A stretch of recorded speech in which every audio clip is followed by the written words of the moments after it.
There's not much to do when all I can. Halo guys, assalamualaikum warahmatullahi wabarakatuh. Kembali lagi di channel YouTube aku, channel yang membahas seputar edukasi gizi dan juga self improvement. Di video kali ini aku bakal ngebahas tentang 7 tips gimana cara menurunkan berat badan dengan cara yang sehat. Stay tune terus ya. Oh ya guys, sebelum kalian menonton channel YouTube ini dengan lebih lanjut, di sini aku pengen ngejelasin sama teman-teman bahwa aku nggak menjanjikan bahwa tips aku ini bakal menurunkan berat badan sebanyak 5 kilo dalam seminggu atau 10 kilo dalam sebulan. Nah, di sini aku pengen ngebantu teman-teman gimana cara menurunkan berat badan itu dengan cara yang sehat. Nah, sebenarnya kalian tahu nggak sih para pejuang diet itu sebenarnya berapa normal untuk menurunkan berat badan dalam seminggu atau dalam sebulan? Ada yang tahu nggak? Mungkin nggak sih ada penurunan berat badan dalam seminggu itu 5 kilo atau sampai 10 kilo? Ya itu mungkin aja karena setiap penurunan berat badan itu bisa jadi dia pengurangan massa ototnya atau juga air dalam tubuhnya. Nah, di sini aku pengen ngebahas dengan cara yang sehat, yaitu kalian perlu tahu bahwa normal dalam penurunan berat badan selama orang menjalankan diet itu dalam seminggu itu 0,5 atau 1 sampai 1 kilo berat badan. Jadi 0,5 sampai 1 kilo berat badan itu adalah normal penurunan berat badan seseorang per minggu. Sedangkan untuk per bulan itu sekitar 2 sampai 4 kg. Kalau lebih dari itu kemungkinan banyak akan terjadi resiko penyakit yang akan terjadi setelahnya. Nah, di sini aku mau menjelaskan apa saja kemungkinan yang akan terjadi ketika kita melakukan penurunan berat badan secara lebih cepat. Nah, yang pertama itu bisa saja kita kehilangan massa otot kita. Lalu yang kedua, metabolisme tubuh kita menjadi terganggu, bisa jadi menjadi lebih lambat atau lebih cepat. Lalu yang ketiga itu kita menjadi kekurangan gizi. Karena apa? Karena kita tidak mencukupi asupan makan kita dari biasa. Adapun penelitian juga mengungkapkan bahwa penurunan berat badan secara bertahap itu lebih mudah dipertahankan dalam jangka yang panjang daripada yang tidak. Lalu resiko bahaya kesehatannya itu lebih sedikit daripada yang melakukan penurunan berat badan dengan cara yang lebih cepat.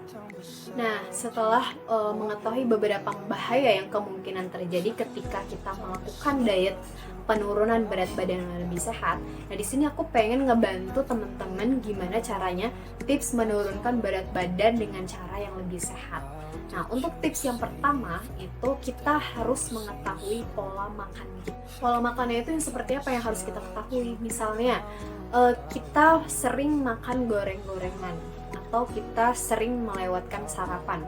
Nah, di sini kita patut untuk mengkoreksi diri, ibarat katanya kita mengkoreksi sebenarnya kenapa sih gue bisa gendut atau obesitas. Ternyata setelah gue pikir-pikir, pola makan gue itu ternyata gue tuh suka banget makan gorengan dan gue tuh sering banget nggak sarapan pagi. Nah, di sini itu salah satu dari faktor kenapa teman-teman atau kita bisa terjadi obesitas atau berat badan kita tuh berlebih kayak gitu.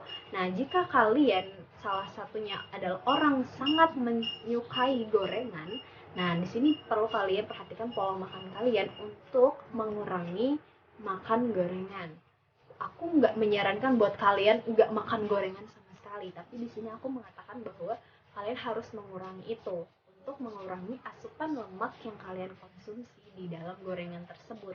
Nah, misalnya kalian mengkonsumsi gorengan biasanya 5 buah gorengan dalam sehari. Nah, di sini kalian bisa kurangin menjadi 3 atau menjadi 2 gorengan kayak gitu.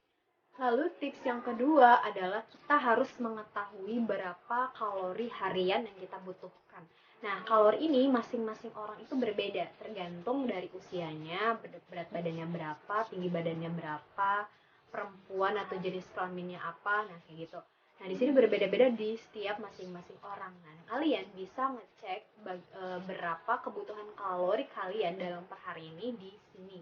Nanti aku kasih linknya, aku tulis di description box ya. Setelah kalian tahu berapa asupan kalori kalian per hari, mulailah kalian untuk mengurangi.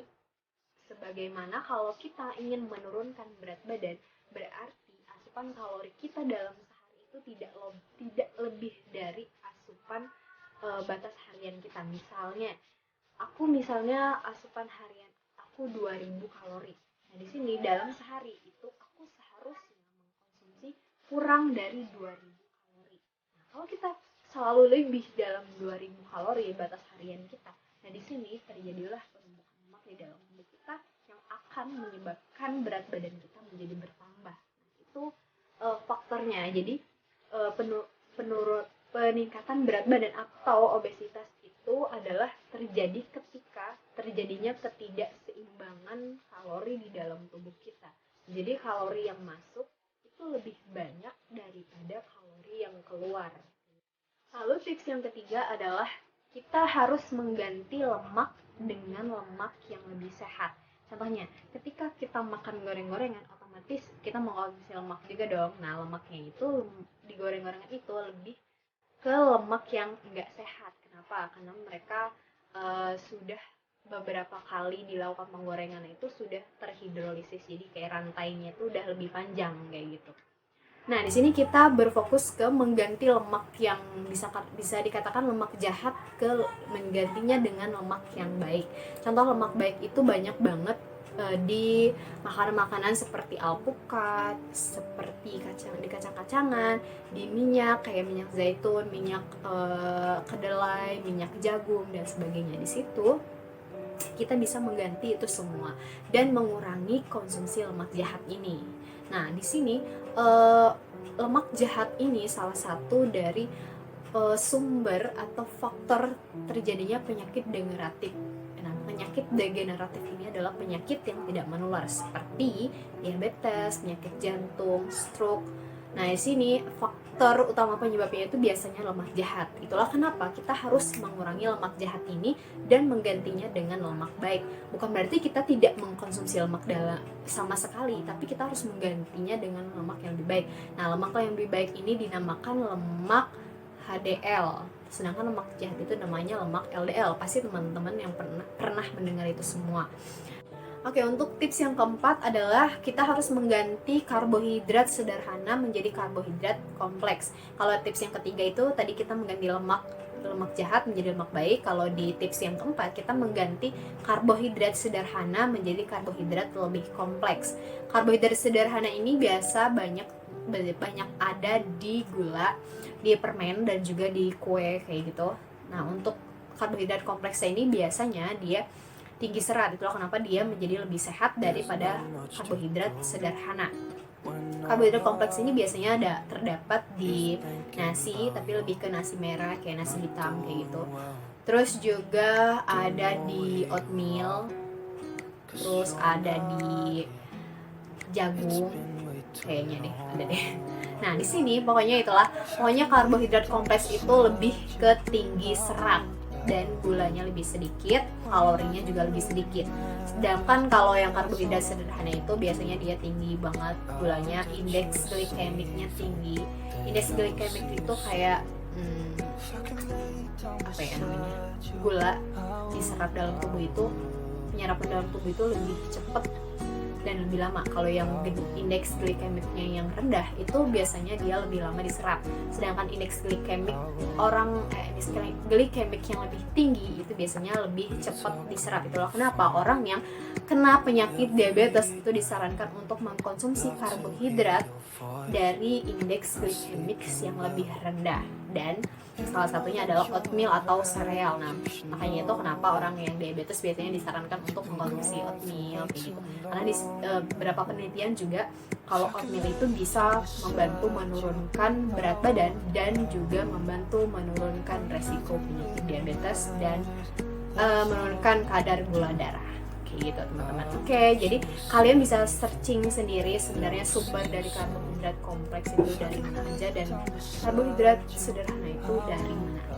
Nah, untuk tips yang kelima adalah kita nggak boleh men-skip atau melewatkan sarapan. Karena apa? Karena biasanya orang yang melewatkan sarapan itu di pagi hari itu biasanya dia lebih banyak makan pada siang harinya. Nah, di sini orang yang sedang menurunkan berat badan sangat dianjurkan untuk sarapan pagi dulu, karena di satu sisi sarapan itu mempunyai manfaat yang banyak, salah satunya bisa membuat kita lebih mood kayak gitu. Jadi kita nggak cuman gegoleran doang, kita bisa lebih banyak gerak di pagi hari. Terus juga kalau kita sarapan pagi, kita makan siangnya juga lebih terkontrol, jadi kita nggak lahap banget karena kita udah kelaparan abis. Nah, kenapa kita nggak boleh skip sarapan? Karena nanti kita makan siangnya terlalu banyak gitu. Jadi untuk mengurangi kita makan terlalu banyak, kita harus sarapan dulu. Nah, sarapannya ini lanjut, kita harus sarapan yang karbohidrat kompleks seperti di tips yang keempat, dan juga yang tinggi serat. Kenapa? Karena kalau kita sarapan dengan karbohidrat kompleks dan tinggi serat seperti oatmeal, sereal, quinoa kayak gitu, itu biasanya dia akan memberikan efek kenyang lebih lama. Nah, terus aku pernah nih ketemu sama teman aku yang lagi diet nurunin berat badan. Dia bilang, gue makan sarapan itu sereal waktu itu, terus gue bisa lapar lagi itu sekitar jam 2 siang kayak gitu. Jadi dia kayak, gue ngerasa lapar aja, ngerasa kenyang terus gitu loh. Sedangkan pas di jam-jam makan siang, seharusnya kita makan siang jam 12 atau jam 11, kadang kita udah makan siang. Nah, di sini dia bisa makan itu jam 2. Nah, itu kan lumayan banget kan buat mengurangi asupan makan kita. Jadi tips untuk yang kelima ini, kita nggak boleh melewatkan sarapan dan kita harus makan yang sumber karbohidrat kompleks dan juga yang tinggi serat. Oke. Nah, untuk tips yang keenam adalah kita harus mengurangi porsi makan. Kenapa? Karena nggak cuman kita mengatur asupan kita doang, kayak gue harus makan sumber karbohidrat kompleks, gue harus makan lemak yang baik, tapi porsinya nggak dikurangin atau sama aja. Jadi kita harus mengurangi asupan makan kita juga. Jadi bukan berarti kita nggak makan nasi sama sekali karena kita lagi diet, tapi kita harus mengurangi. Jadi misalnya kalau kita biasanya makan nasi itu 2 centong magicom, apa sih namanya, 2 centong rice cooker. Nah, itu biasanya itu kalau 1 centong aja itu 200 gram. Kalau kita 2 centong itu 100. Nah, jadi kalau kita lagi ngurangin, biasanya kita cukup 1 centong aja gitu. Jadi dikurangin dari biasanya, dikurangin setengahnya. Oke, lanjut ke tips yang ketujuh. Tips yang ketujuh ini kita harus memperhatikan cara pemasakan. Jadi nggak cuma cara makan kita yang harus perhatikan, tapi kita harus perhatikan juga cara kita membuat makanan itu. Jadi kalau kita biasanya mengkonsumsi makanan dari cara pemasakan yang digoreng, itu biasanya lebih banyak terjadi penyerapan minyak. Nah, minyak ini atau lemak ini yang bisa membuat kalori kita tuh bertambah pada saat kita konsumsi, karena asupan minyak dalam 1 gram yang kita makan itu kalorinya ada 9. Terus kalau kita makan 5 gram nih, 5 gram minyak berarti 5 kali 9, berarti dalam 1 kali makan kita bisa mengkonsumsi 45 kalori untuk lemak doang. Oke, di akhir video terima kasih buat teman-teman yang udah nonton, dan jangan lupa untuk like, subscribe, gue gak ngerti. Nah, itu dah pokoknya. Semoga bermanfaat dan doakan gue menjadi ahli gizi yang sebenarnya. Karena saat ini gue masih menjadi ahli gizi yang murtad. Jadi ya, kita belajar sama-sama. Terima kasih.